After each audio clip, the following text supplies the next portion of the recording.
broadcast, right? So that could be an internal communication point.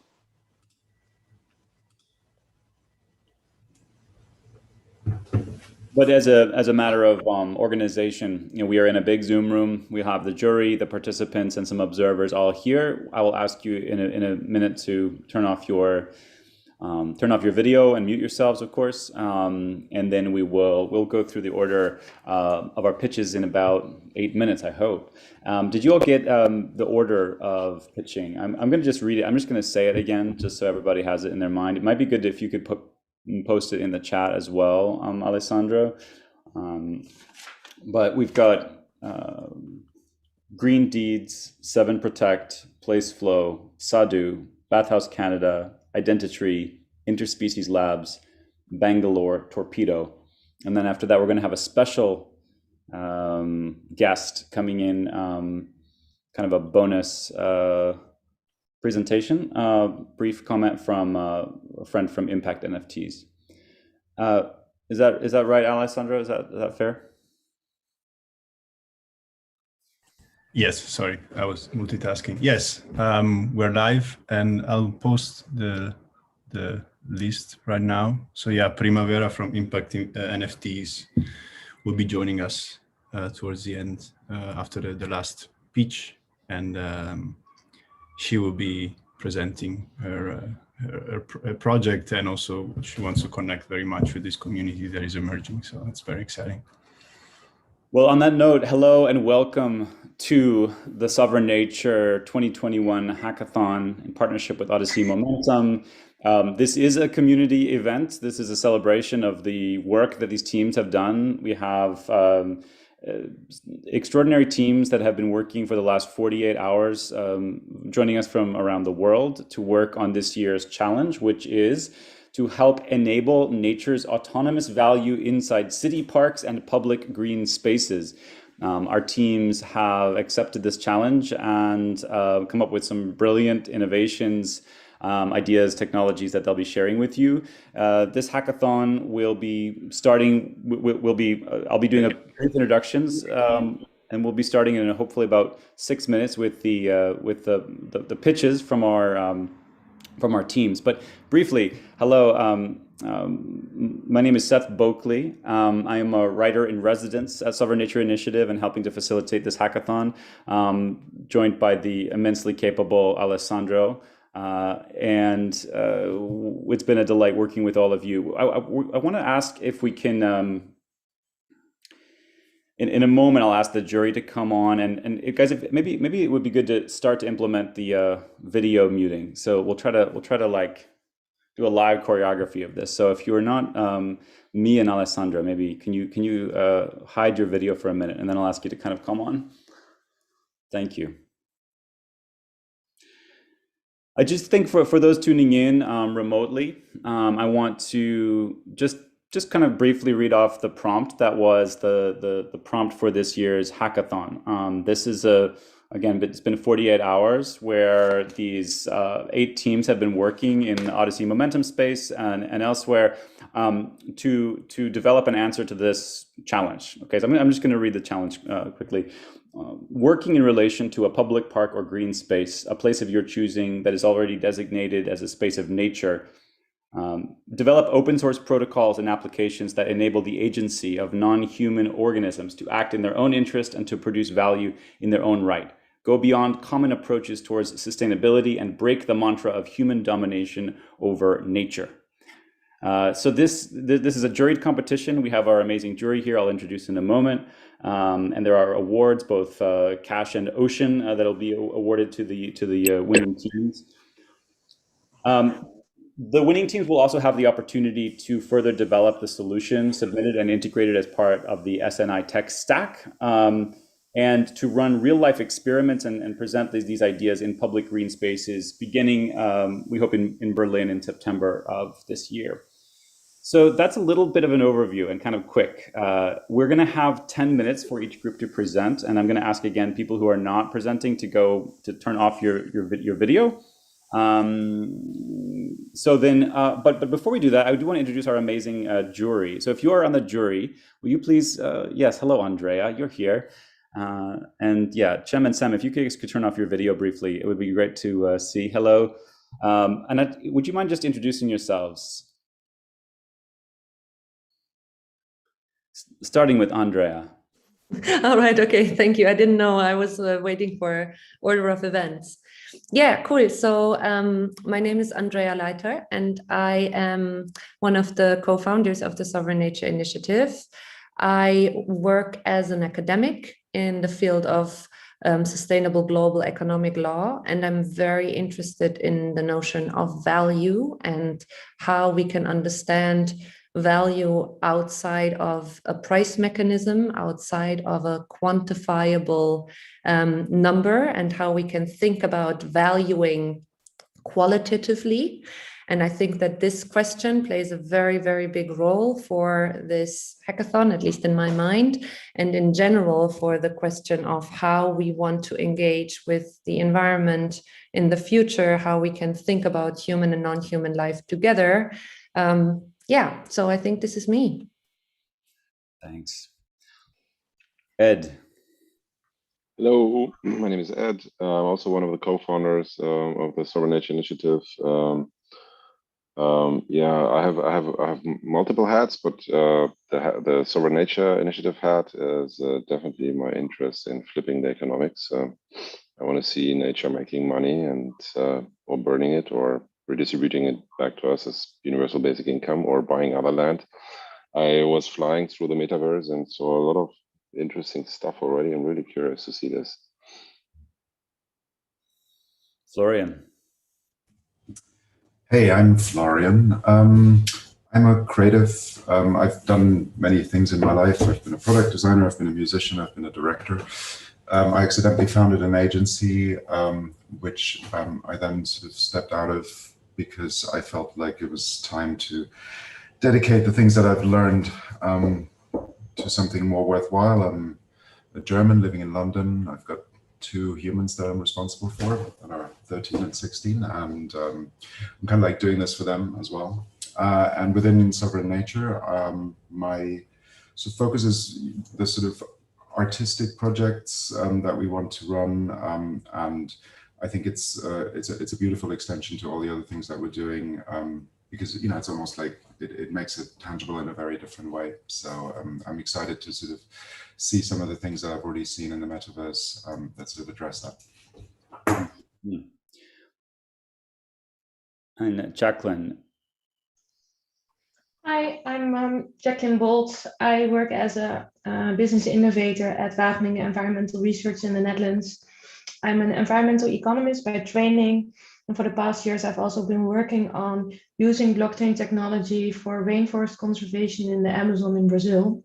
So there we do think about payment for ecosystem services, payment for nature. How do you finance nature conservation? And how can you get a forest to take its own decisions? Over the past 2 days, I've been looking at all these ideas and they look super exciting. So I'm really excited to see what they come up with now. Thank you. And Trent, are you on the able to turn on? Hello. Yes, sure. So hi everyone, I'm Trent. I am co-founder of Ocean Protocol and also have spent a lot of time in doing token engineering. Before that, I spent almost 20 years doing AI, especially a lot of stuff with evolving things, evolutionary computation. And so a lot of those interests have merged when I first started thinking about how AI and blockchain interact a few years ago now. And some of those ideas have, overlap very much with the Sovereign Nature Initiative, and I'm very excited about, where SNI is headed. Totally in line with what I'm hoping, and hopefully we can help to hack people's greed in order to feed humans and unleash the AIs. So and keep the planet make even better off than before. So I'm very excited about what's been going on over the weekend. I really liked seeing what I saw yesterday, and looking forward to the presentations today. Thanks, Trent. It's great to have you with us, and it's great to have this and Jacqueline as well, and then the whole SNI team. We have Catherine as well. Hi, yeah, my name is Catherine. I'm a Canadian living in Berlin, currently in the hinterlands of Portugal with poor connectivity, but very excited also to see some of the results coming in today. I'm formerly of Factory Berlin, so a big community builder and networker with a background in startups. I also worked in the corporate space in academia in Canada.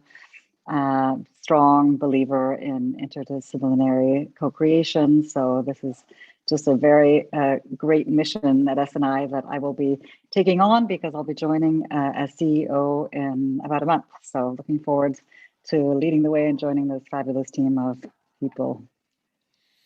Thank you so much. This is our jury, and I want to add one thing before we get started. And again, our first team will be Green Deeds, followed by 7 Protect. So be on deck. I want to say I come from a theater background, okay, and so I really believe in applause. And I know we can't do that exactly here. You felt us all trying to applaud Catherine a little bit here, but I want to just ask everybody, teams, to kind of enter into this next phase of listening to each other with that spirit of applause, of celebration for the work that has been done, the hard work that has been done. And this is a community building exercise. This is a competition, but absolutely this is about networking, community building. Many of our teams have been meeting each other and scheming ways that the work that they've already begun will translate into future projects, future collaborations, future connections. So while we are doing a competition, that is the spirit that I ask everybody to bring to what's to come. And please applaud each other from wherever you are in whatever way you wish. We're going to start in just a minute. I just want to mention again the rules of the game. 10 minutes for each team, of which 7 minutes should be your presentation. And then if there's any time left over within that 10 minutes, we'll go to I guess, very fast Q&A where the jury may ask a question of the team. And jury members, just feel free to just activate your video and just fire away. Don't wait for anything else. Feel free to just come in and ask a question once we conclude the presentations. Yeah, am I missing anything, Alessandro or Andrea? No, I think we can get started. We're all very excited. Yeah. Great. And again, if you have any technical problems, just shoot a message to Alessandro through direct messaging. But otherwise, I'm going to turn it over to Anthony and Green Deeds. Take it away, Anthony. Awesome. Thank you, everybody. So let me share my screen. Awesome. So hi, everybody. My name is Anthony Dutra. Today we are presenting Green Deeds. I'm doing so mainly on behalf of myself as well as Brittany DeVenter.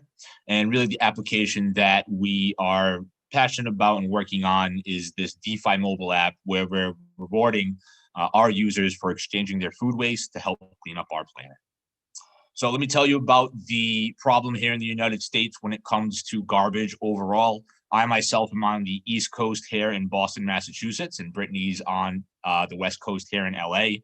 But overall, for the 3rd largest population in the world, we produce the most trash. More specifically, 250 million tons of garbage is in our landfills today. 75% of that is actually recyclable according to the EPA, but only 30% actually is. And even sad yet, most of this food, 21.5 million tons, most of this waste is actually food waste sitting in our landfills, 21.5 million tons. Across the United States, there's no national laws to mandate recycling or help with this sort of healing of our planet. And it's really up to each state or really local community to govern those recycling rules and how we go about it. So we built Green Deeds with that idea in mind, right? So I live in Massachusetts. We have a law locally to us in the first iteration of this application. Running this is recycling bottles and cans at what are called reverse vending machines in order to incentivize people to recycle. So in my state, again, Massachusetts, as well as California, where Brittany lives, we can get a bottle, whether it's a beer bottle, and you'll usually see on them some form written where how much it's redeemable for. So again, that empty beer bottle isn't necessarily an empty beer bottle. That's 5 cents at a whatever called reverse vending machines, which is you see down here on the left.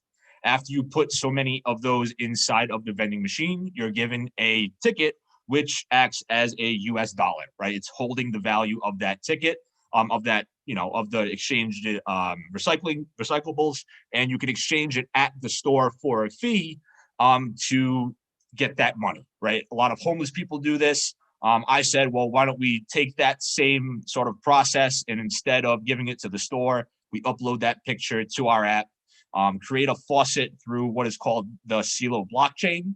So they're basically giving us a USD as well as a blockchain to write most of this on top of. And then we also added the functionality in there where they can swap these tokens that they've earned for other tokens. And this is really where we played into the SNI hackathon and what we look to do. So again, high level process overview of where Green Deeds is at today. You can recycle a bottle or can, you get rewarded a stable coin US dollar, and you can swap that US dollar, Silo US dollar for another ERC20 token. With the SNI hackathon, I myself, as a community garden member, go in Attleboro, Massachusetts, have a plot at a garden. Where we want to create today is a new food waste deed, where basically after taking X number of food waste to this compost area, such as you see here, and scanning this QR code, you are then rewarded that Silo cash, which we are then encouraging people to swap for what is called Silo Moss credit or carbon credit.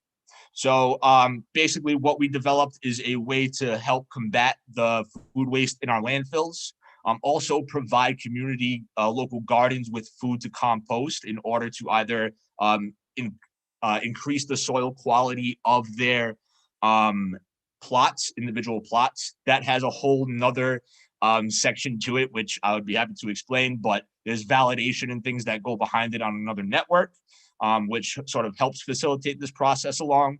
But what we've built today on a carbon negative blockchain is a way for people or businesses to get engaged in sending food waste and creating compost for this local community garden, and then actually getting a carbon credit for that effort, which they can then send to either a business of their choice, or if they actually own a business, store that carbon credit in the wallet for themselves. So really our idea for this project, and where we started here with the Sovereign Nature Initiative, is becoming really a host for more of these types of green deeds, where we can either exchange these tasks for carbon credits or NFTs, which is another thing we're working on, and really experiment too, since we can wrap this carbon credit with other forms of data, with protocols such as Ocean Protocol, and then sort of create different ways to reward our users in that respect. So I am going to pop on over, hopefully, to the demo to make that a lot more clear. Brittany recorded it, but she will be talking over us as we play the video.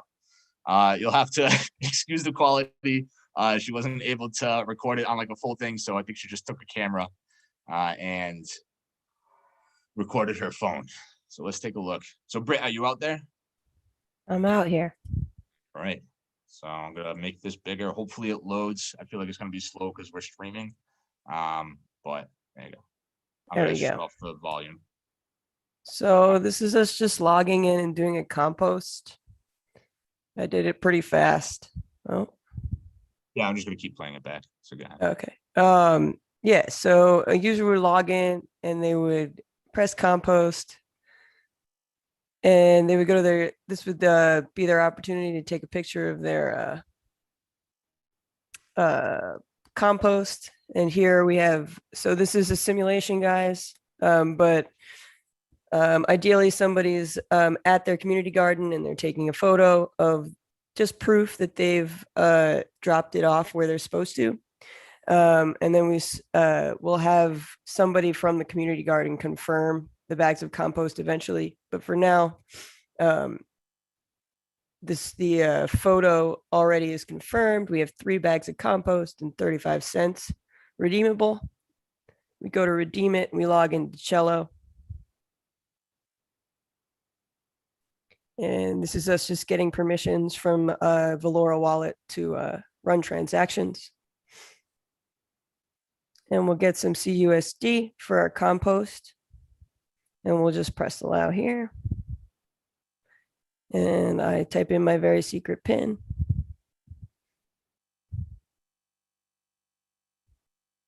And then the transaction is complete. and then we ask you if you're a business and if you want to exchange for Moss carbon credit. And then we'll bring you to Uniswap where you can exchange. Now, the AlphaJora's test network doesn't have the Moss credit on here, so I wasn't able to show that. So I just went back to show you the user flow just as a proof of concept of what we would do on the regular network. Come on, Britt. All right. And then once you are done exchanging, it says, good job. You earn carbon credits and you helped Green Deeds in the process. Because one of our things is we were trying to think of how we can get people to continue to donate while they earn credits. So our thought process there was giving a percentage of their cello dollar earned to Green Deeds when they exchange for carbon credits. Yeah. So just a small percentage would go as a service fee. And that's the demo.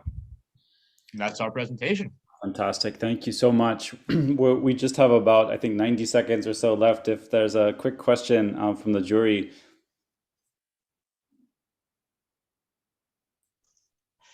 I have a quick question. You're talking about compost and you're talking about food waste, but food waste is not the same as compost. So can you explain that a little bit? How does food waste turn into compost and then? Yep. So to the process, right, you need proper food waste and somebody to sort of validate what food waste is going into the compost. So we have already a compost bin at that community garden, which is full. As that goes down, community members mix that up with hay. And eventually there's a third site where there's compost already in there, and that becomes part of the compost, which is then used for the garden. So the full process from somebody bringing the food, us validating that it's the proper food, then taking that food, breaking it down, and then it turns compost for the garden overall. So that's how it all interlinks. Okay, thank you. And thanks, Brittany. You just posted for those who are in this Zoom, including the jury, the link to the GitHub. And thank you for that as well. You're welcome. Florian. No, good. Hello, and thank you so much, Green Deeds. And again, a round of a digital applause for you. Thank you for going first. Thank you for the lovely work and the demo. It was very clear. Thank you. And we're going to move to 7 Protect. Yes, applause. We have Yannick. Take it away, Yannick. Hello, everyone. So 7 Protect is created 7 parks that is providing a digital identity for parks to enable humans to interact with and take care of them. By combining both data and decentralized autonomous organizations, DAO, 7 Parks is providing a digital platform for parks to create the park identity, relying on objectivity through data and transparency through the DAO. To collaborate with nature, the park can now communicate and collaborate through the application, and allow for park autonomy with a holistic offsetting scheme through this shared language of contribution as a vessel for altruism. Equality of humans and nature is not really a reality. Parks are not able to represent themselves, and it's difficult to honor the natural ecosystem when the system itself has no outlet or manner of communicating about the value it generates or its general needs. This disconnect and inequality pose fundamental barriers to sovereign nature. 7 Parks digitally represents the identity of parks and their systems using blockchain on the DAO. It objectively represents natural processes and values using in situ and remote sensing data. We transparently record and relay park information to communities. Through a mobile application, the park can collaborate with us humans and maintain and enhance its existence, earn monetary contributions, and ultimately become sovereign nature. We're deploying state-of-the-art technological infrastructures using EOS.io, remote sensing data, and machine learning algorithms, and the application provides a digital identity for parks to better enable humans to interact with and maintain them, translating data into digestible and socially engaging insights. The identities of the ecosphere, aka the natural ecosystem, and the technosphere, aka the human ecosystem, on one common technological protocol allow them to interact and transact. Through the means of common protocol, technoecology is enabled. Now we go for the live demo of our product. Please take it away, Abi.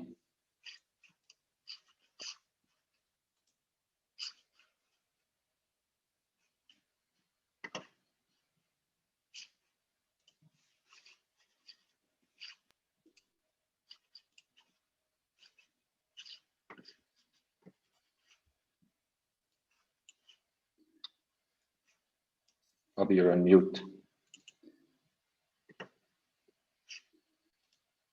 We've got your screen, Abi, but we're not hearing you.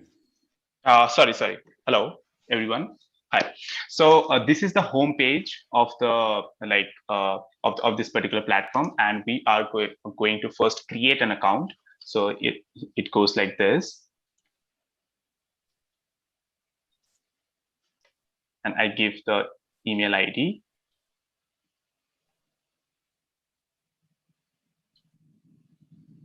And let's say I give the password,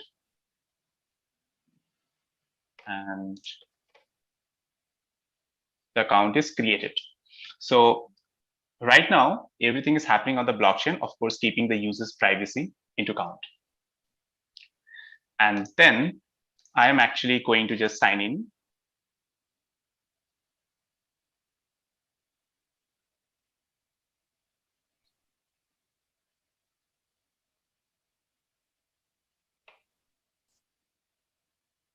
And the login is successful. So we have logged in successfully. Now we are going to enter into the park. So we can choose any of the parks. So just for showing up, it's actually happening on the blockchain. So this is the park ID. Okay. So let's say, for example, so right now I'm actually showing you a demo for one park, which has got around like 1,000 trees, out of which we have uploaded around 10 trees.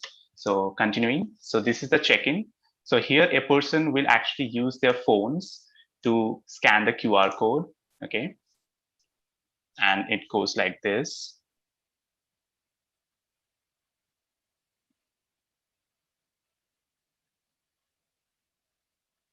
So I'm actually like on my desktop. So right now, maybe, let me just.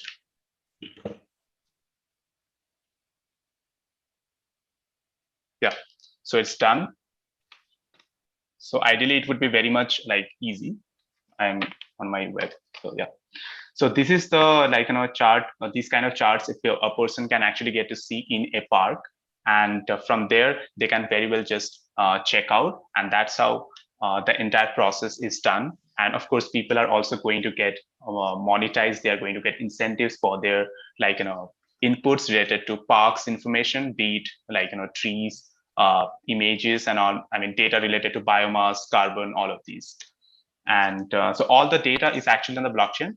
And yes, so it is going to be time-stamped, and definitely we are going to shift it to the cloud later. So that is the tech we are actually on it. So this, you can see this is the, this data is currently in the chain's RAM. So the blockchain which we are using is the world's fastest. It is the EOS.io protocol, and this particular contract is deployable. This is the contract's name, by the way, which is available on testnet. And this is something which we can actually deploy it on any of the EOS.io chains, like Wax, EOS, Telos, and so on and so forth. So thank you, and over to Yannick. So besides creating the actual technology, and I want to mention one important detail, even though we're actually using blockchain, there is no need to handle cryptographic keys or cryptographic specialities for any user. They literally just use a login as they're used for any other application and don't have to fear any loss of private keys or such a thing. I'm going to demo you a few things that we also have in mind to further develop on once we continue developing on the application, basically as a click dummy. So the sign up and the scanning of the QR code you already saw. Once you're inside the park, you get a park profile that tells you some information on the park and lets you also socially share some information on the park. The data that you see here is actually shared on chain, or at least hashed on chain. So we have an objective and transparent data layer that is the foundation for the information that is relayed towards the client. We talked about monetary contributions, and I want to show you how that is made. So you can contribute to the park by doing different things, also social contributions. But for the easiest and most direct contribution, you can also give money to the park to reimburse it for the services that you consume. You can do that through various blockchain or cryptocurrencies, rather, or also fiat money, credit cards. You can set an amount that you want to give back to the park for the enjoyment that you had in it. And once you do that, the money is not sent to a custodian or anyone, but is sent to the DAO and stored on chain. So the park actually owns the money. Once you do that, and also for the check-in, you can collect batches, and those batches will also be part of the whole governance structure that we have in mind. The thing goes two ways. You can either consume from the park or you can give back, such as reporting a bin that is full. We also envision people taking pictures of park elements such as trees or bushes to report on their status and quality and species, for example, and by that train our models to have better estimates on biomass and carbon sequestration potential. You can alert the park if you see a full trash bin, for example, and get rewarded for that. And also we want to include other projects such as art projects, and also include those human-made elements into our application. That's it for now. We're looking forward to further develop on our application. Thank you very much for your attention. Thanks, Yannick and Abi, so much. Yeah, thanks for showing us that demo.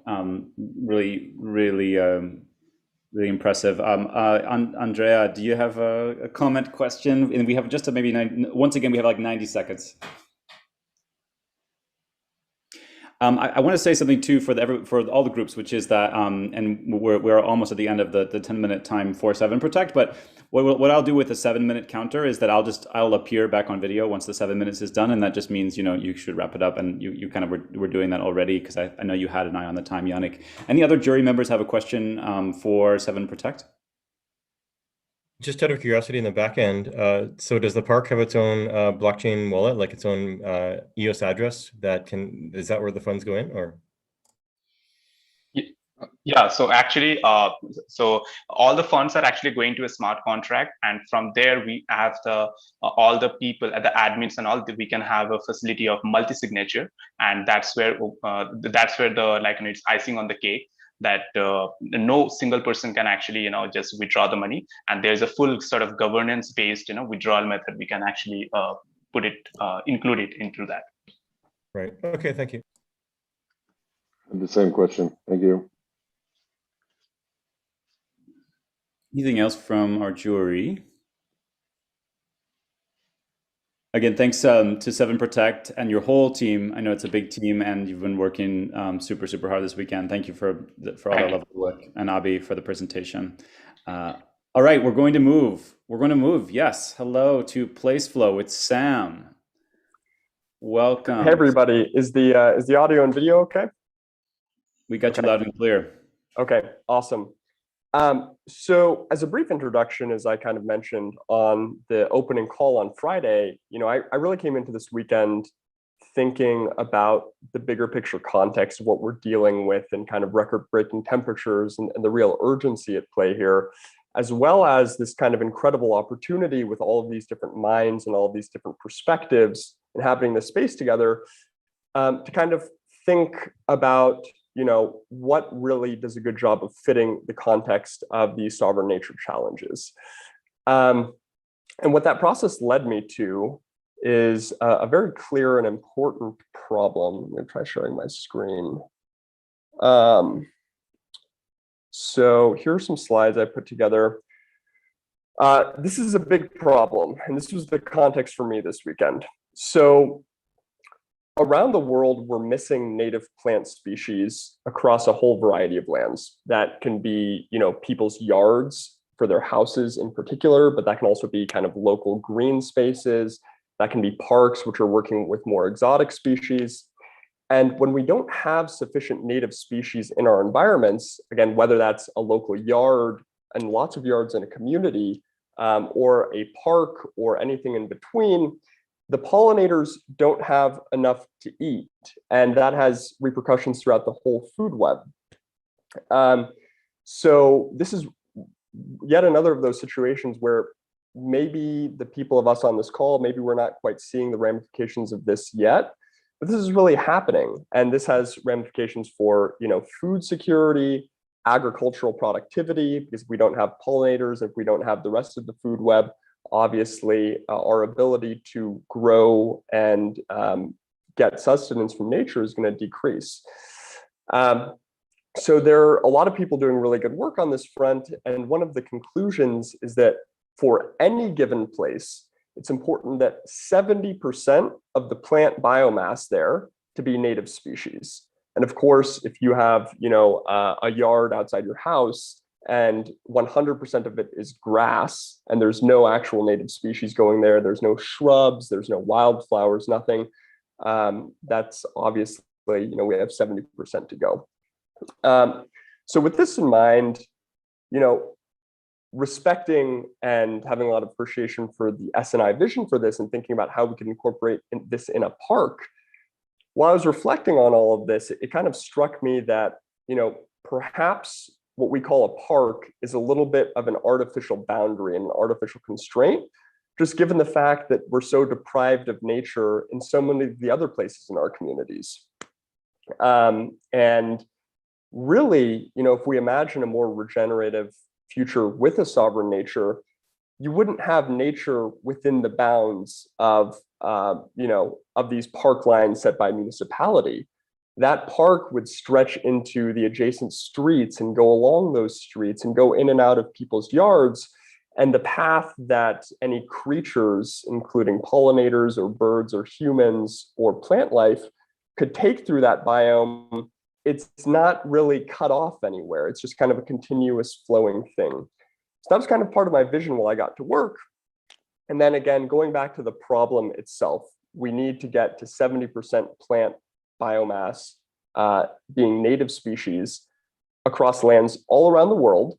I started working on a tool to help people identify sites where native plants can go and kind of publish requests and offers to help people start planting there.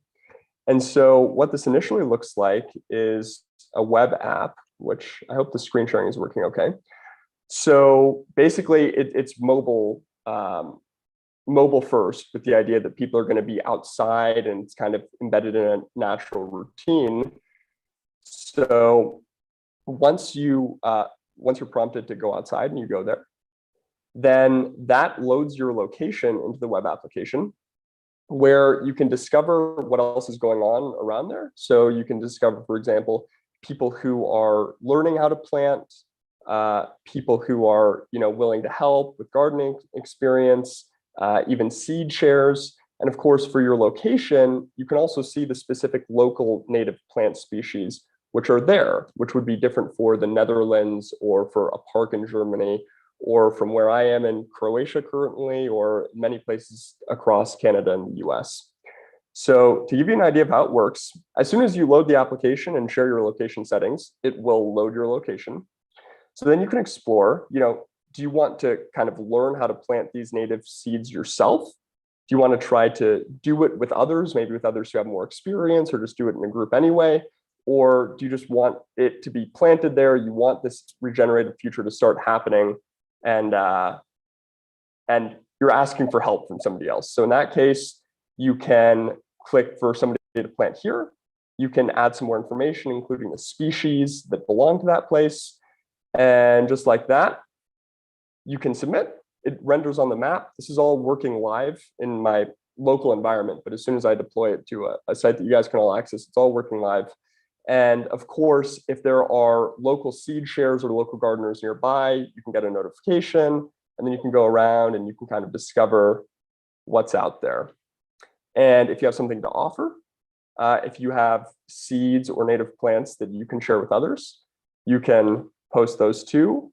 I have some nettle plants that like to move, and you can share that. And that popped up right in the place back here. Sorry, it's a little bit buggy. To repeat that example, just move the location here.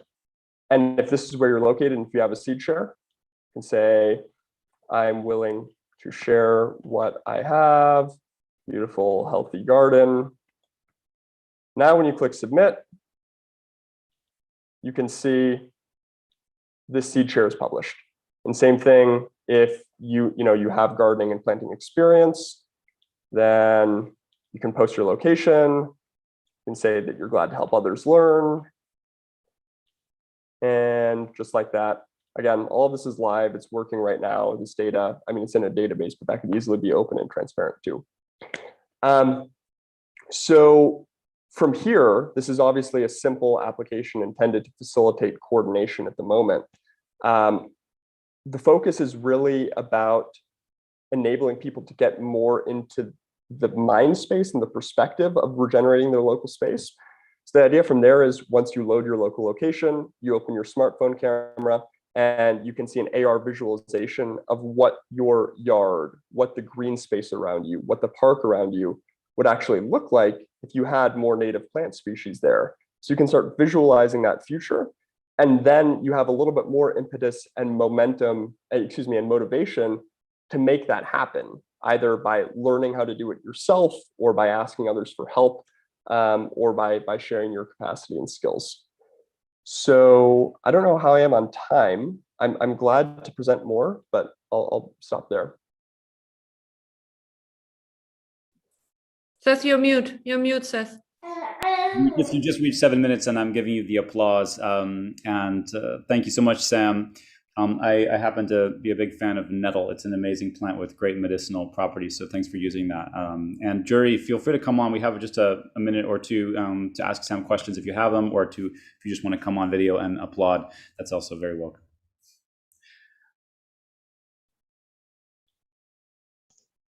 Okay, I have a question. I'll also applaud. Thank you for your presentation. I was just wondering, rewilding is something that nature does by itself, right? If you don't do anything, nature will naturally come with its native species. And you started with sort of boundaries made by people on nature, and now you're rewilding also by people. So how do you see that, this rewilding of nature? I totally agree with your perspective, and this is not intended for any places where nature has the sovereignty to kind of enable those things itself. This is more intended for kind of people's yards where people are not giving nature sovereignty and people are kind of just having sterile grass there, which doesn't allow pollinators to kind of flourish and these rest of the food web things to happen. So this is not intended for anywhere that nature has the sovereignty and capacity and lack of intervention to do its own thing. This is more in areas and contexts where people are getting in the way for one reason or another to help them kind of become part of a better future. Okay, great answer. Thank you. Sam, it reminds me pretty much of or it reminds me in somehow of the Dark Matter Labs project. Can you iterate on that, or? Yeah, absolutely. So I actually started exploring this a year ago because in my hometown, I have kind of a world leader on native plant species. There aren't many gardens in my town, but there are two like monarch butterfly certified gardens, two excellent ones. One of them is stewarded by a woman who's very well recognized in this space. And just through talking with her and learning with her, I realized how important this was. And she is trying to help others, but she's having difficulty connecting with neighbors to kind of make these renative plant efforts. So even a year ago, I was reaching out to different databases and different networks of conservationists, whether that's like the Audubon Network or Monarch Butterfly Gardens. So that's a long way of saying it's going in the same direction as the Trees AI from Dark Matter Labs. And I've been kind of thinking about this for a while too. Cool. Thank you, Sam. That's our time. Yes, again, thank you, Place Flow. We have Sadhu on deck next, and then Bathhouse Canada after that. I'm going to pass it over to Brittany and Elise from Sadhu. Welcome. Hi, thank you. I am Brittany. I'm the co-founder of Sadhu, and my co-founder Elise is joining us as well. Let me do a quick transition to our presentation. So can you give me a quick thumbs up if everyone can see that? It's always helpful to know I'm sharing the right screen. Looks good, Brittany. Awesome.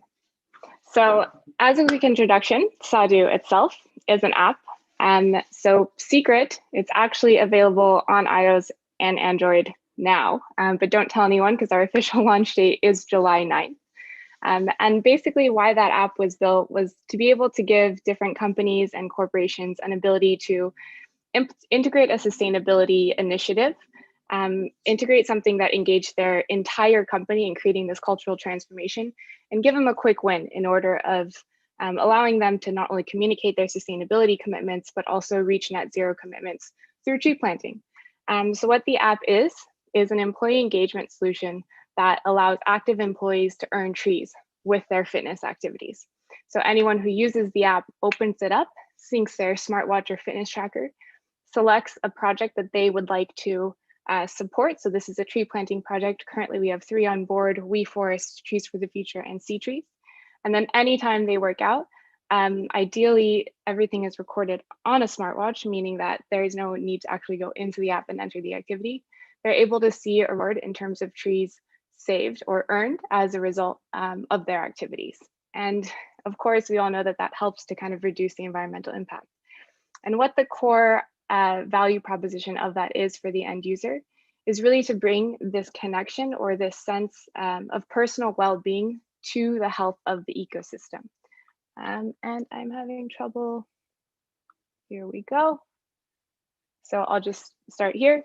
And that disconnect of personal well-being and the health of the ecosystem is, I think, one of the strongest overlapping factors with the Sovereign Nature Initiative and why we decided to participate in this challenge.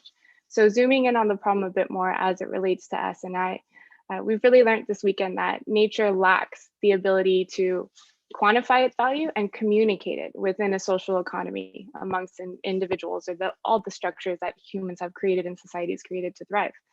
And then the way that we actually measure the value of nature, that humans measure that value, is very crude and unrefined. It needs to be more nuanced in order to allow nature to actually participate in the economy and properly represent its value that is being transposed as a result of the extraction of resources that it provides.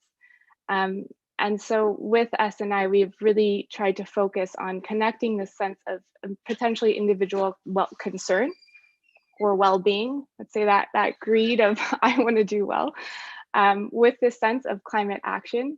And then also address a little bit the sense of doubt, where maybe with our disconnect from nature, we don't see how our individual actions actually impact the environment around us. And so we're trying to address that by really emphasizing this connection between personal well-being and the health of the ecosystem, starting with fitness. Building on that for this project, what we want to do is create this concept of an NF tree. And that basically is a digital representation of the trees earned on the app. So we have the trees that are, it could be a Berlin green space. Let's say that's a project in the app. We have companies that are supporting this project through employee engagement programs. And then the users basically earn experience points from the trees earned through that employee engagement program. Those points they can offer up as a gamble to win an NF tree. So this NF tree is a digital representation of a living tree in that Berlin project that's listed in the app. So this is taking a paid feature, connecting it to reward points, and those reward points give you the ability to earn an NF tree. And from there, that NF tree can actually be displayed via AR in a park in real life.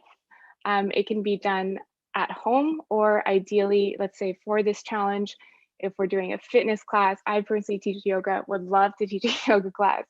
Anyone can join in the park, go to a class, see a QR code, grown with moss. That was a great recommendation that we had from the other participants of S&I, and then scan that QR code and see the AR projection as well. And the idea is that with an NFT, someone can claim digital ownership of that representation, see it connected to a living tree. And at the same time, if they decide to collect, hold, or sell that NFT, funding is allocated back to the project, ensuring that the trees stay, or the project and the trees stay in the ground as long as possible to continue to allocate funding over the lifetime of this digital NF tree. And of course, we can get a bit more into the complexities of the gamification of this process, potentially for questions later, but to keep it simple, I'd like to head over to the prototype. So let me see, I'm on a new share. But basically what you want to do right now, if you have Instagram, that's great. You can get an actual, you can see the AR application live and running, which is super cool. Otherwise, if you could please now scan the QR code on the right of your screen, it'll bring you to a prototype that you can view on your mobile device. And then I'll actually present a demo to follow along with on your laptop. But ideally right now, everyone can take out their phones and go over to the Figma prototype. And I will walk through it here. So basically, what we have here is you come to this first progress page, and this is what users currently see in the app at the moment. For the Sovereign Nature Initiative, the NF tree will be earned once they hit a specific number of trees. So going back really quickly, you see we have 100 trees earned. On that activity, I don't know, Brittany, I don't know if it's only me, but something doesn't work with, now we see it again. There was, something was stuck. Good. Okay. Zoom always does this to me. Okay, whatever. Thank you for the warning though. So we have 100 trees earned in the app on this 100th activity. So it's tied to a specific activity, and that reward is allocated to the work that has been done over the history of the use of the app, which is very important. We can see that the user gets the chance to earn 10 sadhu. So these are the experience points. And these points are spent on a digital representation of a living tree. And the digital artwork can be imposed in the biosphere via augmented reality. So let's do it. With that, we give the user the option to, so they can exit out and save their points, assuming that they'll come back and spend them for a higher value NF tree. Or maybe in this case, in the living world, it would be an older living tree, California redwood, as opposed to a tree that was just planted a couple of days ago. They decide to spend 10 points because that's all of the points that they have. And that throws them through a random number generator. And that will actually allocate them a rare or common tree. So similar to most NFT collections we see, we kind of give a scope of rarity, and then we also connect it to an actual living tree with satellite imagery. And so this portion can actually give more tangible connection between how the NF tree itself, and as a token, it would actually represent a living tree. And that could even contain data on, the amount of CO2, that impact, the economic benefit, potentially the ecosystem benefit, and all that would be packed into the value of the NF tree. And so now to see an example, in the Figma prototype, if you're there and you have Instagram, you should be able to hit reveal NF tree, and it will take you to a link in Instagram. For now, I will click through here on the Figma prototype. It is a bit finicky, so sometimes you have to tap around a bit to actually find the tree, or maybe close out and come back to it just to make it work. But as you can see here, the actual, let's say, tree is imposed on the space. And let's see if I can do a quick video, maybe. Give me 1 second. Also trying to make this friendly for users who are not on an iPhone. Or sorry, Android as well. No, this is being a bit picky. So I'll stop here for any questions, and hope that was clear to anybody, and that they have fun playing around with the prototype. Thank you, Brittany. Thanks, Elise. Big applause coming from us. Hope you can hear it. And congratulations as well on your upcoming launch. That's really exciting. I just want to be being fair to the other groups. We're almost at 10 minutes right now. So, but if anyone has a really quick one for Sadhu from the jury, otherwise we'll move on. Ed. Yeah, question, Brittany. So you would essentially, once this gets populated, there would be, let's say, a park, and there would be a lot of those NFTs around one specific tree. Let's assume this is a very special place. That's how you envision it, where it would be kind of gazillions of NFT around this tree because people did a lot of action there. So the idea is that the NFT actually is connected to a living tree. And we learned with Ocean that we can potentially pack data from that living tree, such as the owner, not the owner, but the carbon output and the social and economic benefit of that tree. And that is packed into the NFT and the digital representation. So it's a one-to-one of the NFT to the living tree. So only one person, only one person can have one NFT at one tree? Yeah, exactly. And the way that we continue to encourage the marketplace so that these trees can be traded and revenue can continue to go to the trees is by putting an expiration date or a limited contract. So the environmental impact for the user on Sadu is it's only over 30 days that environmental impact is contributed to the user, and then it expires. Then that tree goes either back to the marketplace or they can reinvest into the NFT in order to keep that benefit going on both sides, both for the tree and for the individual. Cool, thanks. Yeah.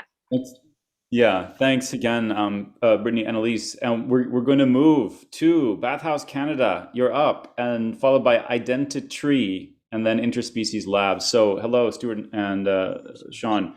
Welcome. Take it away. Hi, everybody. I guess we should bring up our slides. Yeah.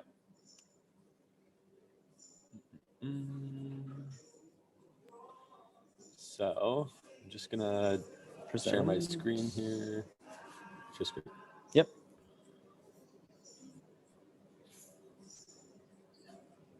Yeah, we've got the screen share looking good. Sweet.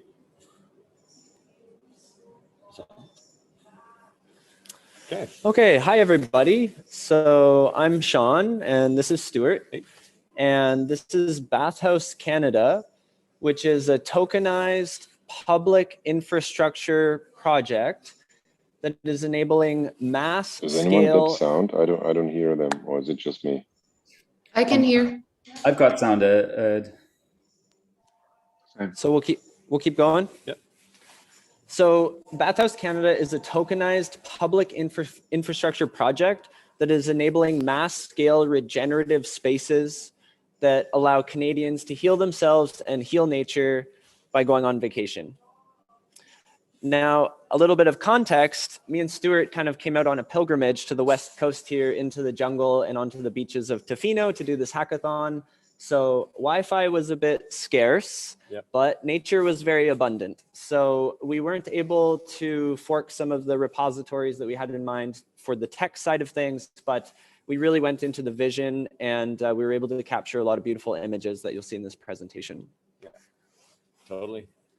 So basically, Bathhouse Canada, our vision is that we see a future where when you vacation in Canada, the more you vacation, the more nature is looked after. So as you pay to and immerse yourself in nature, you're actually paying into a nature fund or some sort of profit sharing structure where nature profits from you engaging with it, which is kind of how nature works. When we walk in nature, the forest floor actually likes when we brush up against it, and it likes when spores are released and there's things moving. It doesn't like when we come in and cut stuff down. So basically what Bathhouse Canada is seeking to do is it's seeking to create spaces for people to create deep kind of healing or connective retreats. So we believe that the hot and cold is that primal, primary space for people to sink into how they're feeling, take actual deep breaths, and let go of the things that are really holding them back from doing great things in their life. So yeah, we believe it starts with getting these sauna units or hot cold units into kind of public spaces, so that people can kind of use them at their leisure, or they can book it in advance, or they can actually find it in kind of a hike and just take a photo of their with their phone, scan a QR code, and it'll open up the door, and there's wood for you to get it going, and they can pay online or pay through that app if it isn't just fully open source. So with that said, we can jump into a bit about how. Yeah, so using decentralized technology, blockchain technology, and what we've seen implemented in DAOs in the last few years, we want to really borrow from the Common Stack toolkit. So our plan for this tokenized infrastructure is to do a fundraising mechanism using a bonding curve, where investors and co-investors and collaborators can buy into this curve to fund this project, allowing them to have tokens. And we want this whole network of eco spas distributed throughout nature to be a collectively owned network of infrastructure that is represented through a token. And we want to use these tokens as a governance vote as well, that determines the use of the common pool resources collected through this fundraising bonding curve. So essentially we imagine stewards, like project management stewards, who put together ideas of where they want to go out into nature, public parks, municipal spaces, and deploy these regenerative eco spas. And if they can show qualifications and project management capabilities, then the ecosystem can vote on the release of these funds to allow a distributed solution. So anyone can pick up these, it's sort of like open source saunas is what we've been calling it. So we'll have the blueprints laid out, and any party can be elected essentially to deploy this infrastructure in a public space. Right.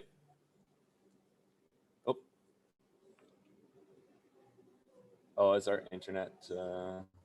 No, it should be. No, you're fine. True stand up. We're not sure if our internet is cutting out. No, you're fine. I think I can hear you well. Yeah, Okay, we got you. we'll keep going. Sweet. So basically, on that note, here's just a photo of the sauna. Let's get to who profits. We on our journey out here, we found this little sand dollar, and I think it fully represented what we want to represent with our profit structure, and that's, you can see right on this little sand dollar the flower of life, or this kind of sacred geometry that we're trying to show to people, that this stuff is ingrained in our world and our life, and that the value really is in nature.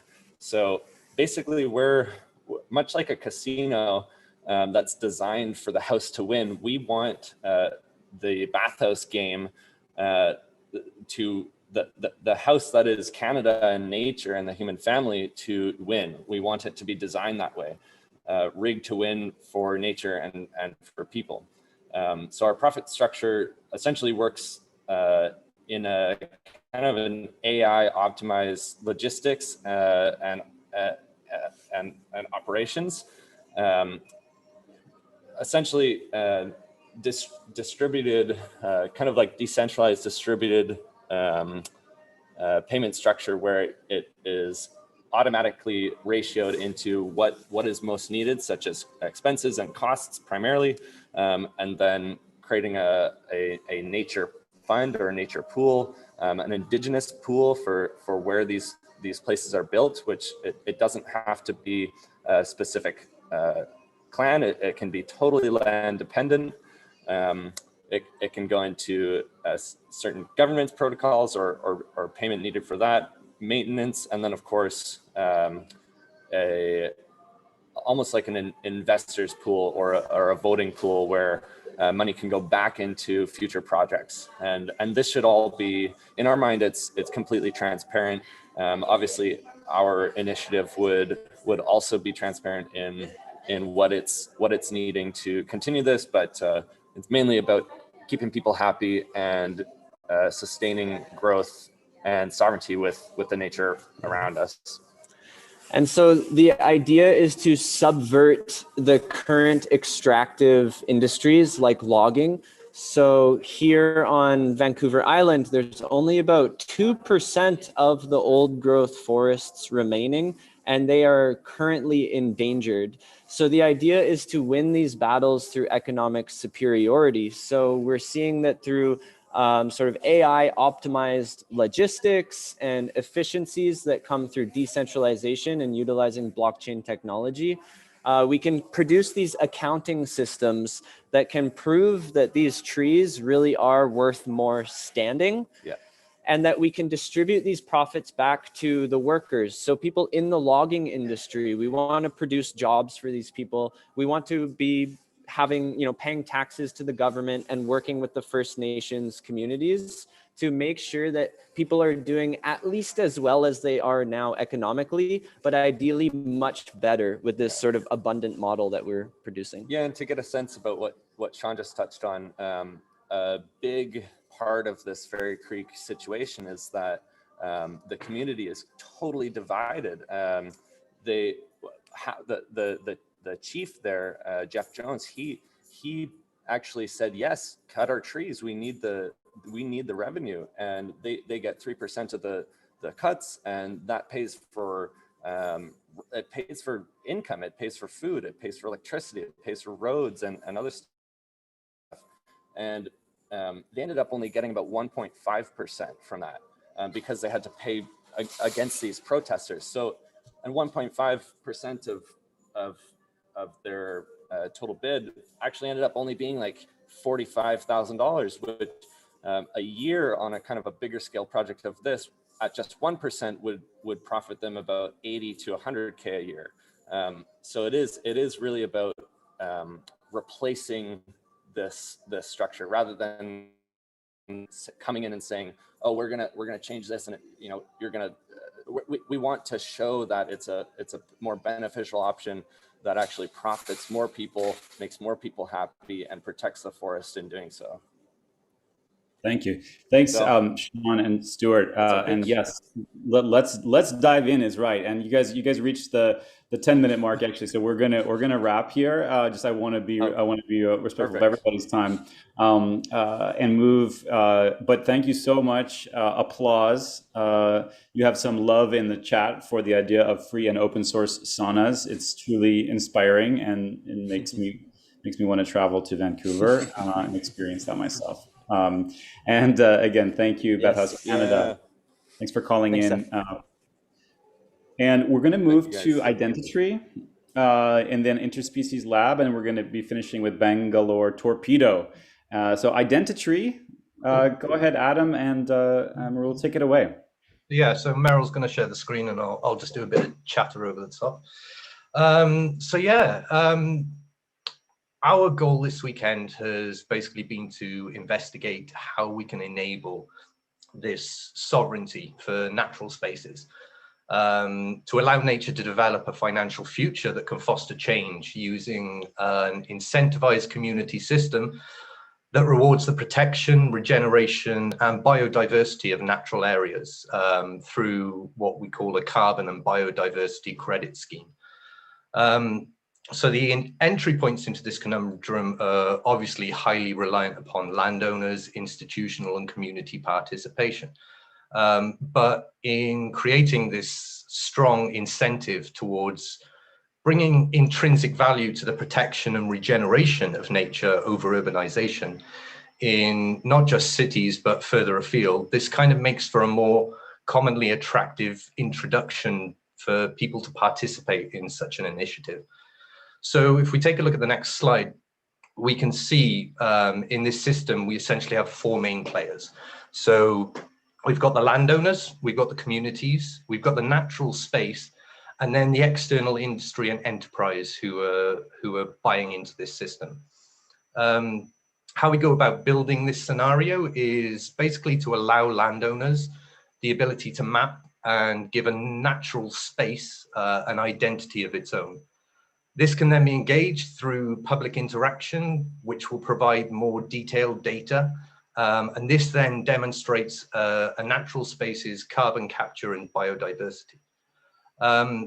So on the back end, This data is then crunched using some crazy algorithms that some of the guys came up with, which are absolutely amazing, that can determine the value of carbon and biodiversity credits that this system then creates for the landowner, which is then available to purchase on an open marketplace. And this purchase is then issued as a secure, verifiable credential that is attached to an NFT. And all of that income that comes from the purchase of these credits is then distributed not just to the landowner, but to the natural space, giving it its own revenue, and also the community contributors as well, which incentivizes communities to participate. So that's it in a nutshell. We're going to have a look at what we've built. So if Meryl can jump to the app we had to play about with. Okay, so when you enter the system as a landowner, you can build up a collection of natural spaces that are visible on a public map. So on this map, you can go in and you can map an area. So if we just find a little space, and the system will then create a digital identity for that area. And you can then add its name, and information about the system. As it currently stands, we've just put this simple data entry because including AI and machine learning in the project over 2 days is just not really possible. But in the future, that's how it will be, using satellite imagery. And then this gives the user a data set. Whilst this is being created in the application now, this is actually being communicated to the IOTA Tangle. That area now has a digital identity and a verifiable credential that is attached to it, giving its area and its current status of carbon and biodiversity. So from this base set of data, we get this information, and that is how we create these carbon credits. From here, then we expand into a more DAO approach. If we go onto the map, where the community and individuals can engage with these natural spaces. People can mark trees, the individual species of a tree, the size of the tree, they can add photos, and they can bring a more precise outlook for the natural area's carbon and biodiversity, which gives more access over time to extensive data. It also shows over time how trees grow and the value of the land increases. So yeah, where are we at? What's next in the system? Yeah, so over a period of time, such as a month or so, these tokens would then be distributed. And as the more months by, you get to see the picture of how this would generate more tokens, and the user would receive more income. The marketplace and exchange, again, a whole other story, but we can demonstrate how this works. If you go back to the other wallet, please, Meryl. Sure. So this is just demonstrating how the system automatically would distribute these, well, we call them tree tokens, these tokens to the landowners and the contributors over a period of time, whether it's a month or 2 months. As we see, we just received a payment just then. And this would be calculated by that carbon and biodiversity measurement from the calculations in the back end. So yeah, if we go to the other wallets, we can have a look at those. On finalization of this transaction then, we look at the marketplace. So these carbon credits are available in the marketplace, and a user would come from the outside, not part of this system. They want to buy these credits, and they would come in and then they would purchase these credits. If you want to go on to the create certificate, we can just demonstrate how this would work. So the identity of the purchaser, along with their wallet address, would be activated by the marketplace. And as we can see over here, we've got the verifiable credential being created. And that verifiable credential is then, I think I can see it just now. That verifiable credential is then attached to an NFT. That's happening right now. And if you want to open up the wallet, CLI, and then we can have a look in here. We can So check these were their previous balances, and now if I run it, I'll have another balance, which would be the third one, which was just the NFT added. certificate demonstrating that this this user has just purchased this biodiversity certificate. So that's basically the core of the system. If we go back to the last slide, please, dude. I mean, we understand that carbon credits are not the perfect solution. As some may say, this is an area that grays over current carbon emissions, but carbon emissions are not going to go away overnight. And through the introduction of an incentivized system that encourages biodiversity and the expansion of natural spaces, we can kind of work on engaging landowners and institutions towards a more regenerative future. I can see that Seth's up, so I'm going to open up for questions. But yeah, as you can see from this last slide, oh, Meryl closed it. As you can see from this last slide, there is potential scope in the future to expand this to a more diverse and more functional system. So yeah, that's Identitrees. Thank you, Adam and Meryl. Very actually, and I appreciate your concision and ending with that finality. Actually, really lovely. Thank you. Any questions from our jury?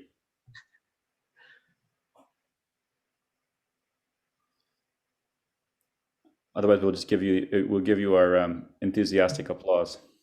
Cool. Yeah. Can I just add one thing at the end if we've just got like 30 seconds? Yeah, please.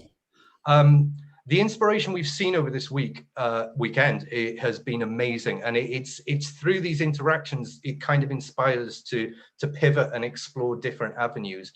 I mean, we came in here with nothing and built this over 2 days, and building this over 2 days was only possible by being inspired and interacting with other people. So what this event has done has really opened our eyes to a lot of possibilities. Love it. We're all seeing connections and making connections and imagining ways that these groups and individuals might work together in the future. So that's a beautiful, beautiful sentiment to bring in. And we're going to move, I think, to Interspecies Labs, followed by Bangalore Torpedo. So take it away, Chem.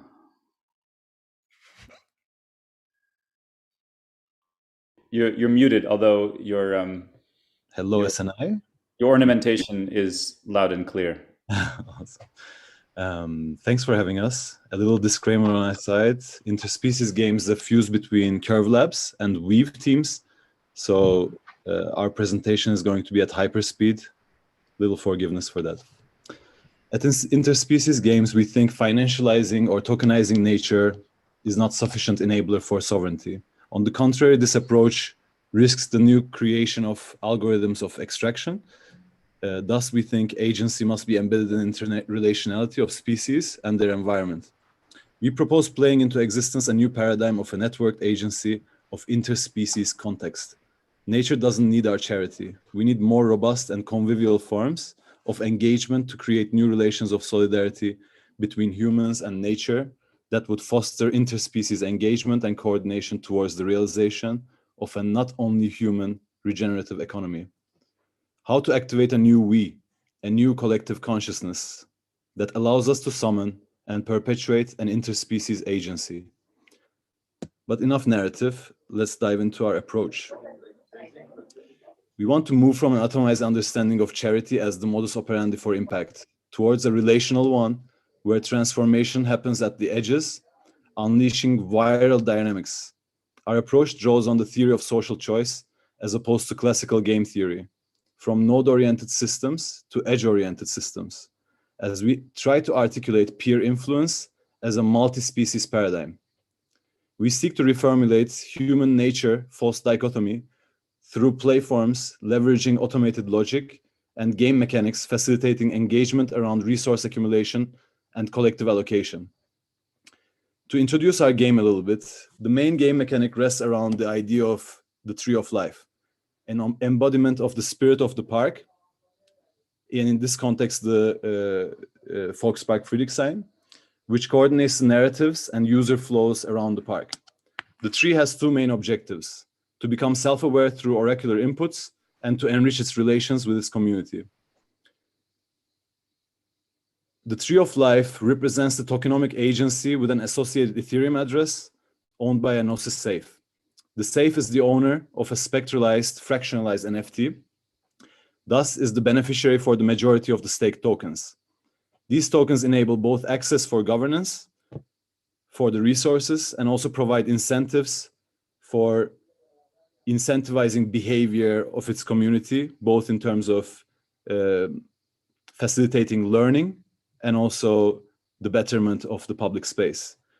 Now, Konstantin is here to demonstrate the prototype, also known as the logic of the tree.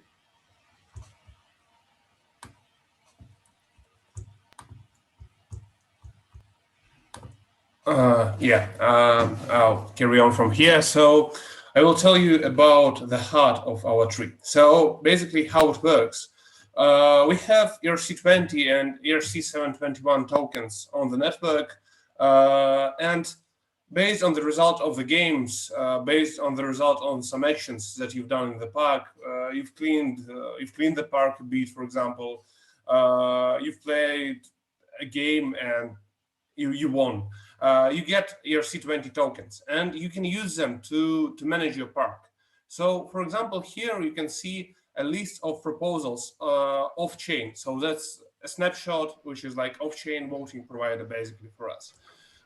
So you can generate new proposals. So yeah, like this. You just click new proposal, and you can fill in your proposal, voting parameters.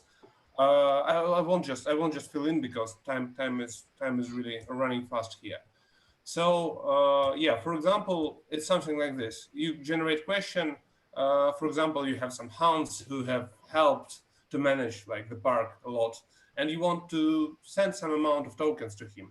And what we basically have here is some kind of a plutocracy. Let's say it right. So the more tokens you have, the more value you brought into the park, the more tokens you have, the more power you have in the voting on the park decisions. So yeah, you can vote here, and I will just show you an example of past voting. So yeah, that's like a general examples of different voting. So yeah, so for example, you're just passing the vote, and after the vote has passed, it goes into the reality application when you should approve it. And after the vote has been approved, it can do anything. So for example, we have a general pool and on Gnosis Safe, and you can send some tokens from Gnosis Safe to pay to musicians that will come to your park and play. You can send some money to clean the park. So you can use your game and bring something new to the infrastructure. So you can look deeper into our repo, into our mirror, as those are provided, because yeah, I'm going to finish now. So that's it from my side. And cool. Yeah. So I guess you guys can see the screen. Yeah. This has been an awesome hackathon. We went from 0 to web app in a weekend. So awesome team. We actually implemented one example of one of these interspecies games. This is called a game of oracles, and it's a specific instantiation called King of Bugs. So a bit of context. We were describing some type of autonomous system called the Tree of Life. The current best paradigm for instantiating a system that has, we would call it wisdom, self-consciousness, agency. The current best paradigm is called machine learning. Machine learning requires an amazing amount of high quality data. So wouldn't it be cool if there was a way to get data into the system without making people work for it? Data that is really, really difficult to get. This is sort of the tricky thinking of the Tree of Life. It's a super clever system. So the Tree of Life is going to invite you to play a virally dynamic game. It is a live web app. You can use the QR code on your phone, and it'll work a lot better than I will demonstrate on my screen because it's designed for a phone. So let's just play. So this is the first screen. No, this is not the first screen. This is the first screen.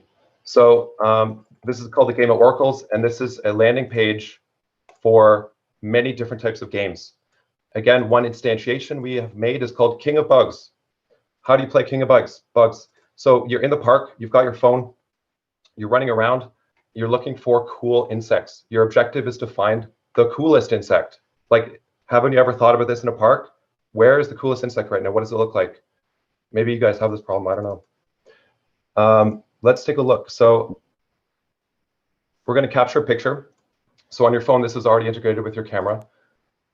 So in data science, I want to get high quality data. So here we can actually put a region mask on top of the image. We're going to enter the image. We're going to submit it to the Tree of Life. I'm going to name it Mr. Squishy, and I'm going to compose a poem to it. Poem goes here. So I had a lot of fun. I was making poems for all these bugs in the database. Submit. Okay, so this is a mobile app. We're currently in mobile app world. We're not connected to the blockchain necessarily. So I'm going to switch now to the desktop app. With the desktop app, you should certify. This is the connection between blockchain identity and simple authentication. We'd sign in with MetaMask. We would certify our submissions. We sign them and say, yeah, this is mine. I own this in the blockchain. And we can take a look at the leaderboard. These are the current top bugs. Cool. How does a bug become the top coolest bug? The king of bugs. Let's go back and yeah, that's right. We built Tinder for insects in a park. So we can swipe left and right. Love it, love it, love it. Don't like him. Cool. That's the game. So guys, you can jump on to the game. I want to play this game. We built it. We want to play it. My office is in Tiergarten. I'm going to send an invite. I want people running around. I'll be there playing with it. So in a couple of weeks, yeah, let's make it happen. So thanks a lot, guys. That's it from my side.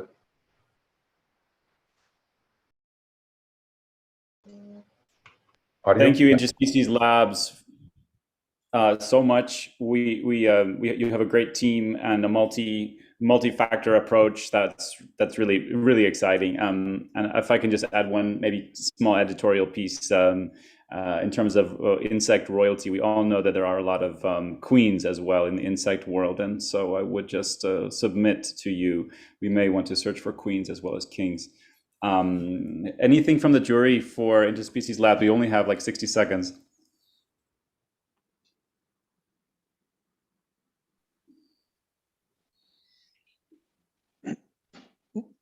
Not really from my side, but it was like, yeah, that's definitely out of the box of it. It's I have a good chat going on with Trent on the side, and like it's like this is definitely out of the box. I mean, Chem, really, man, when you talk, I don't get a word, but you know, when I see the app, then I get it. But you use so many words I never use in my life. And I'll send you the text. And that's what we have me for, right? That's what I'm good for here. I figured that in your presentation. I just want to know, where does the money come in? You know, how does the tree get rich? You know, that's what I want to know. Yeah, big words for Andrea, small words for Ed and me. Just, Or how does the bug get rich, right? Talking about how does money circulate, we have great diagrams in our Miro, so I invite you to check them out, which really like go into the flows of both site-specific and at-home interactions of how we connect local and global audiences inside the system, and some of the value dynamics as well explained on the Web3 side. So you're very much welcome to check that out. Thank you, Cem, and thanks to your team. We're in the home stretch. We have one more presentation by an official entrant into the hackathon, which is Bangalore Torpedo. After them, we are going to have a special guest presenting a little bit, which is Primavera from Impact NFTs. We really look forward to hearing what she has to share. But right now, take it away for Bangalore torpedo. Go for it, guys. Good morning. Good morning, good afternoon, and good evening from wherever you are in this world. So it's a pleasure being in this hackathon. The last 48 hours has been really amazing for all of us, and the collaboration that it has created for us. And I would definitely like to thank SNI and Odyssey for this amazing hackathon that we've all participated in the last 48 hours. A few weeks ago, I read this quote that said, "Imagine if every tree on the planet provided Wi-Fi signals. We would be rushing out there to plant more trees and thereby saving the planet. Too bad, the plants only produce oxygen that we all breathe." Now, this was the spirit, what we got when we spoke to the SNI hackathon, the theme behind them. And it was really inspiring to see such an open-ended theme and the broad ways in which this was categorized. So for a company like ours, we are from the company called Curl, and we specialize in deep tech solutions in IoT, blockchain, and machine learning. This was an amazing opportunity to see, okay, what could we do in a space like this and in a problem statement and a theme so broad-based and open-ended. We brainstormed and we picked this one theme on non-human economics. It's fairly evident that nature generates a huge amount of value. And what if we could find mechanisms to capture this value? What if this value is captured properly? Can we really produce tools that can help nature leverage this value? That was what we questioned ourselves. And the result of those questions was the proof of concept that we developed, and we've titled it as Sattva. So Sattva is from Sanskrit, which means, and this word has multiple meanings, and it means goodness, purity, essence, and finally nature itself is called Sattva. And that's the theme of that's what our entire proof of concept over the last 48 hours have been. So what are we focused on? At a very high level, what Sattva is an AI-based decision-making system, which is ultimately going to be into something like a DAO. So what we mean is essentially a whole lot of data that gets generated even before the park itself has been created. What we mean is empty land that has been provided. Even that, we would like to rather deploy AI-based systems to identify how could we really leverage on carving out different zones within the park and figuring out what should go within those zones and how exactly would we be leveraging that. Starting from there, we could go all the way to figure out different ways in which this value can be captured and enhanced. And once we manage to capture it and enhance it, how could we leverage? So that's the high level goal.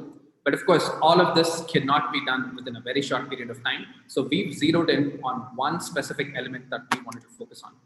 So the architecture that we've used is essentially how can a park or a reserve or anything in nature generate its own content, and specifically through either IoT powered cameras or people who want to contribute to it, or professionally employed photographers who could contribute and upload pictures and allow the park to monetize it.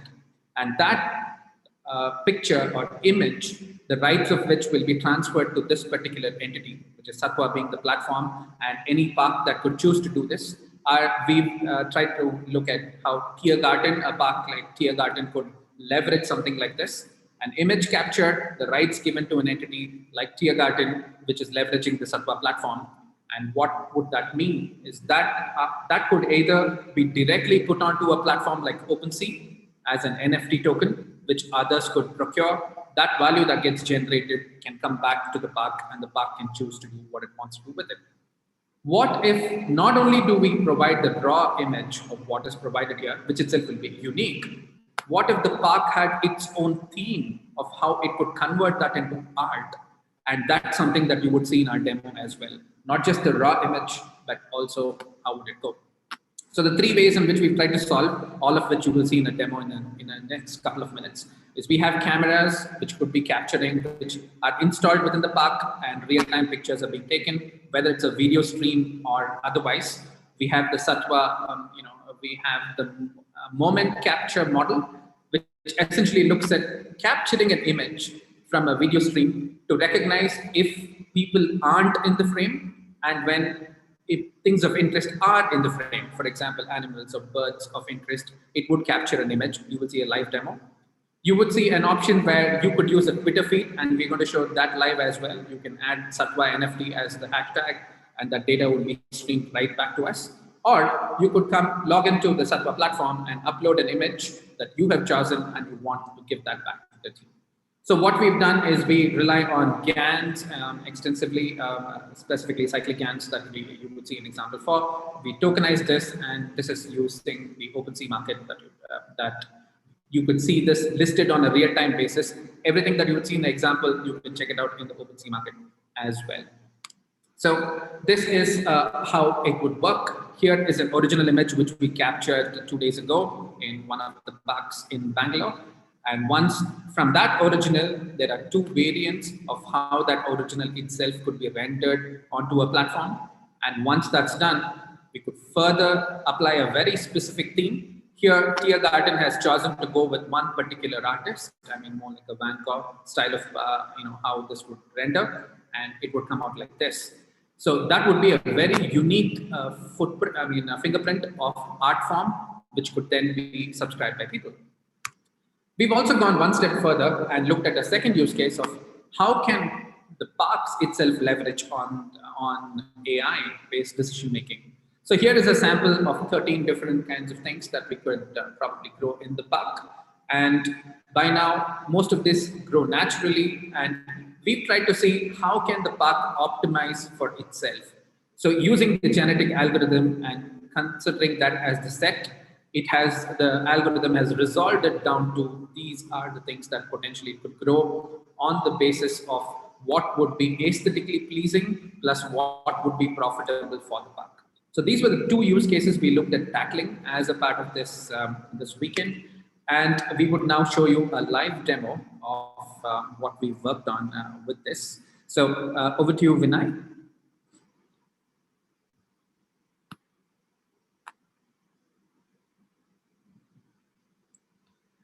Yeah, so what you're seeing here is the code running on a platform. The Sattva user interface should be coming up. This is our backend servers that are running. Yeah, so this is the Sattva NFT token. This is the OpenSea link, and here is our art gallery. So we would be, go ahead. So this is our base page, and as I said, we've chosen to go with Grover, Tiergarten as our option of choice. And this is the home screen. You could move to the art gallery, and in the art gallery, as I mentioned, there are 3 ways in which it can be handled. One of it is the default way in which images are going to be exchanged. And we would also have a live Twitter feed. My co-founder, Shivram, would be sharing an image on Twitter, and we would see that a live interaction happening in just a few minutes, basically, when it's created. Yeah, so there you go. Yeah, so here is the image. As I said, this is a real-time camera. This is a video footage, but it is simulating how it would work. It would not click a picture when it sees people around it because it detects it's a person. But when it found the first image where it was just the wildlife of interest and nothing in the background, the GAN identifies that this is what it needs to capture a moment in time. That was the moment capture filter that we just spoke about, which we developed it over the last 2 days. So this is one of the use cases. This would be captured and then sent out, and that would convert into an NFT. We can move to the next use case.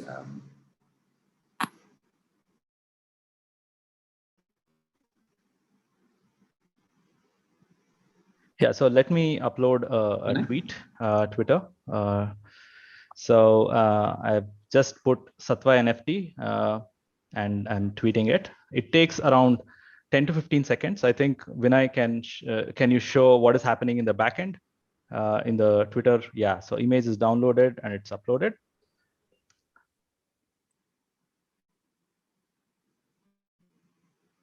Yeah, so now it is being, the art is getting generated and it's being posted on OpenSea. So the image which I've uploaded is going to OpenSea, and we can go there and see. Maybe you can refresh the page. So OpenSea is a place where a lot of art can be bought and sold. So so actually you can go and buy it now if you want. Yeah, that is the image which I had uploaded recently, and yeah, it's available for 0.1 either. If you yeah, over to you, Jai. Yeah, so we looked at using the RingPi Ethereum network, and the ERC-721 is the contract in which we applied. So this whole of this, we want to build out this marketplace by forking the Ocean protocol and building it out. But in the 48 hours, what we already had too many elements. We had the GANs that needed to be developed. We had to build out the user interface with interactions and social, and ultimately connect it to marketplaces and bring it back. So this is what we've done. So I will hand over my time so that any members of the jury could actually ask us questions or get clarifications on what we've done. Thank you so much. That there are you generated so much over the last 48 hours. It's so impressive. I want to be respectful of the time of other entrants, and we went a little over time here. So I want to definitely encourage jury to come in, and if you've got something quick to ask, feel free. Otherwise, we'll give you the applause and we'll move into our final phase. But thank you so much, Bangalore Torpedo. Huge applause for the amazing work that you did this weekend. I think it's good to just to keep things moving, to hand it over now. And I want to invite a special guest to come in. This is Primavera from Impact NFTs. Not part of the full weekend activity, but wanted to come in and share some of their work. So I'm going to hand it over, if that's all right. Thank you. Hi. Hey, welcome. Everyone. Thank you.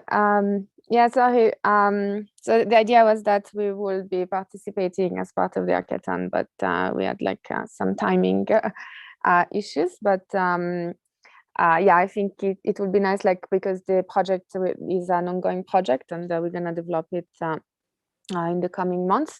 And so I think it might be relevant to share with everyone. So it's just gonna take just a few minutes. I'm gonna share my screen. Yeah. So basically, this project is about trying to identify new ways of designing non-fungible tokens that are not just not consuming energy by using like a non-proof of work blockchain, but that actually leverage blockchain technology and NFTs in order to try and promote more environmentally conscious behaviors. And so the idea is it comes like, basically it's like upgrading the standard for NFT by adding specific features. And so the first one is the ability to have dynamic content. And so basically the idea is that we get artists to associate a particular natural resources to the NFT, and then the NFT can visualize the data that is collected from this resource. So it could be like, for instance, the amount of pollution in a river, or the amount of CO2 emission in a particular area, and so forth.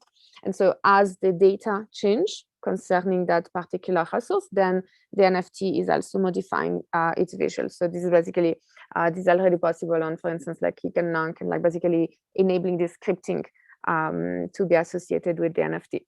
But of course, this provides like a visualization about how natural resources, the vitals of the natural resource, are evolving over time. But of course, it doesn't create any economic incentive, because it's not because the natural resources is feeling better vitals or worse vitals that is going to affect the economic or profitability of the NFT. And so the second component is the dynamic profits. And so the idea here is that as the artists, when they create the NFT, they associate the data coming from a particular natural resource, and then they also associate a particular percentage of the resale price that goes to an NGO, which ideally is oriented towards supporting and promoting these particular natural resources. And then the idea here is that depending on the vitals of the natural resources that the NFT is associated with, then the percentage will vary.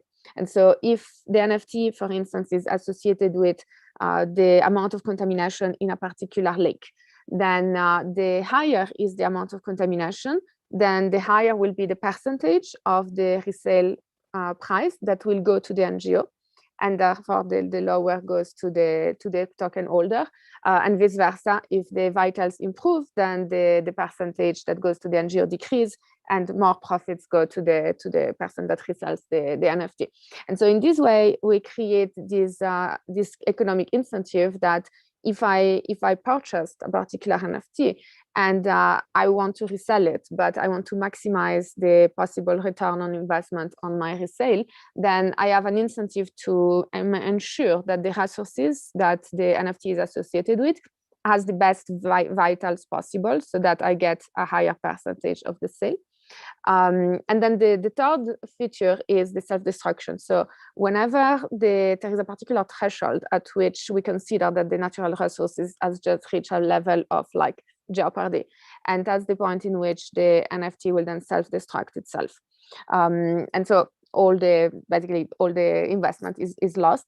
So again, it creates incentive for like whoever holds this token to make sure that if it gets close to that, then there is money getting invested in promoting and preserving the natural resources in order to save the NFT. But it also leverages the speculative dynamics that exist naturally in the market, in the sense that those that actually want to play the money game, the speculation game, then will go and try to identify those NFTs which are almost at the point of death, which also means that they're gonna find those resources which are in jeopardy, and they're gonna buy them, and they're gonna be very cheap because the market price is very low, because they might self-destruct at any moment. And so they can purchase cheap NFTs, which are like those endangered, associated with the endangered natural resources, and then they can invest in the natural resources in preservation, so that as to boost the vitals up, and then be able to play the speculative game and resell those NFT at a much higher premium. So those are like the three features that we want to add in order to some extent, create a system in which it's no longer, we're no longer into this philanthropic mechanism in which people want to donate or want to help nature for pure selfless, or because one is environmentally conscious, but also because there is a direct speculative benefit and actually economic incentive to do so. And then in terms of future perspective, the idea will be that those NFTs could also be distributed to those NGOs or to people that are actually acting towards the preservation of those particular natural resources. And that's kind of a way of showing like those people are contributing to these natural resources, and then they get the NFT, and they can choose what to do then, and they can keep it, or they can sell them on the secondary market. And so in this way, we are rewarding activities that are going towards this promotion or preservation of natural resources, but in the end, it's the market that will decide what is the actual price that is assigned. And the idea here is that there is this kind of self-regulating system in which there is the artistic market price that plays into like when the resources are very good in terms of vital, then the price on the NFT art market will be high because it's easy to get a return on the investment on the resale. Whereas when the vitals are low, on the one hand, we have like the speculator that will try and buy those NFT in order to speculate on those. And then ideally, there is also like, and this is like future perspective, if there is some kind of institutional recognition that those NFTs are actually marking some kind of impact, or some kind of like, in the same way as we have like the renewable energy certificates, in which people that are actually contaminating or contributing to the reducing the vitals of this natural resource have an obligation to offset this behavior by actually purchasing those NFT. And so in this way, like even when the artistic market price is low because the vitals are low, then all of a sudden there is the demand for those NFT that is not based on the speculative art market, but that is based on the necessity of offset the behavior. And so in some way, there is like a balancing mechanism so that the value on the market is either boosted because of the speculative dynamics in the art world, or is boosted because of the request within the renewable energy certificate-like system. Yeah, so that's basically the idea, and yeah, the general vision towards this is that this actually create a system in which we give to natural resources this economic agency that today they are lacking by actually playing the capitalist game and playing the speculative game, and actually leveraging and hijacking those speculative dynamics in order to actually bring at least part of the speculation back into the promotion of the environment, while maintaining this win-win situation in which the artist wins because they get to sell their NFT, the speculator investor also wins because they get to potentially benefit more by doing the right things, and then of course the planet also benefits from having more investment towards the preservation of natural resources. So that's about it. Thank you so much. Thank you, Primavera. This is incredibly inspiring. You in the chat, there's some love for a lot of what you're bringing, and we so appreciate you joining us at the conclusion of our hackathon. Thank you for being here. And if I may just say one more little thing, is that really I think Primavera is really one of the people who has been working around these questions for a very, very, very long time already. And I think it's very cool and important that she joined this meeting, even though at the end, because it's a bridge and a channel that is now open. At least I dare to speak for you, Primavera, that the channel to you to contact you and to be in touch is open, because I think there's a lot that you have thought through and you are working on that other people are also interested in. Yeah, absolutely. And I would love, like, if there is any desire of collaboration to just like, let's figure it out. Yeah, and on that note, I just want to bring the applause to everybody who presented today. Thank you so much from the whole SNI team. But also in terms of sharing and collaborating, I want to mention something about this Zoom room where we are now. We would in 1 minute, I'd love everybody to turn their video on. We can get a group photo all together. But I also want to say that we want to keep this space open for a little longer. So we'll wrap up formally here in a minute. But then we'll ask the jury to go somewhere else and start to talk a little bit about the presentations. And we'll keep this Zoom room open because it's such a great chat feed that's going. These connections are happening. You can hang out here a little bit, network, and get to know each other more, ask one another questions. It won't be a moderated space. It'll just be an open Zoom room. And that'll happen in a minute or so, but while the jury goes away. But any final thoughts or things from the jury before you guys kind of disappear?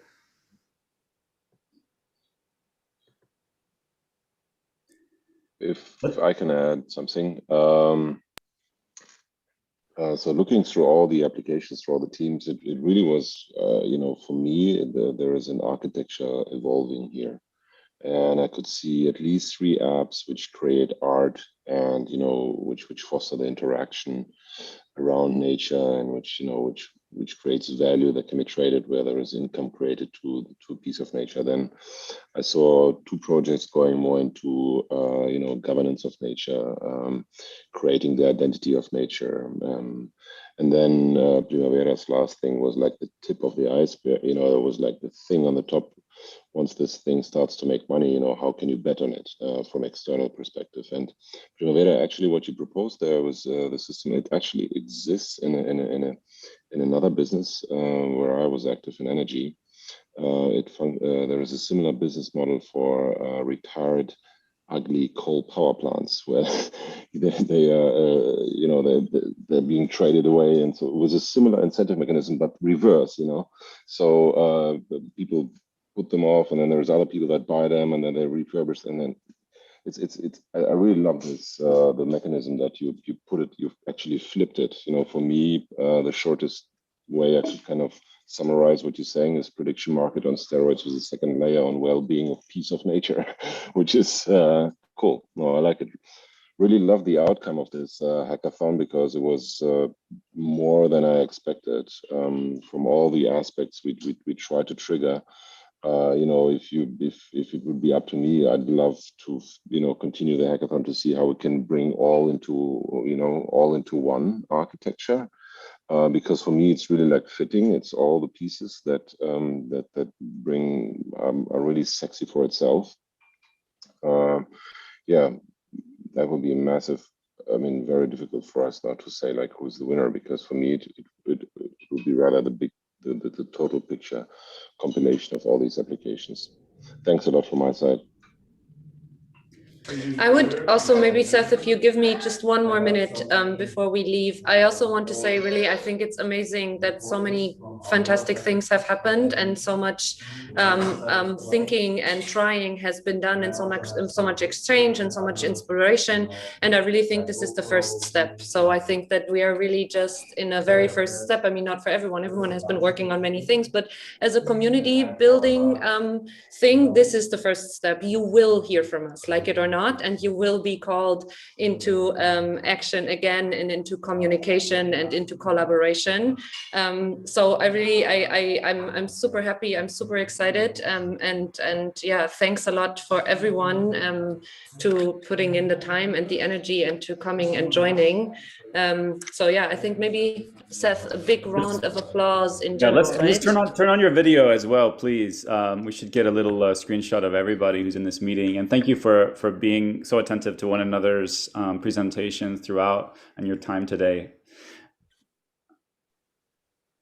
It's an amazing group, and you will hear from us, as Andrea has just said, and you will hear from Alessandro very soon about the streaming announcement tomorrow of winners, which will be again at 5 p.m. Central European time. So look out for that message in the next few hours. You'll know how you can log in and see that announcement.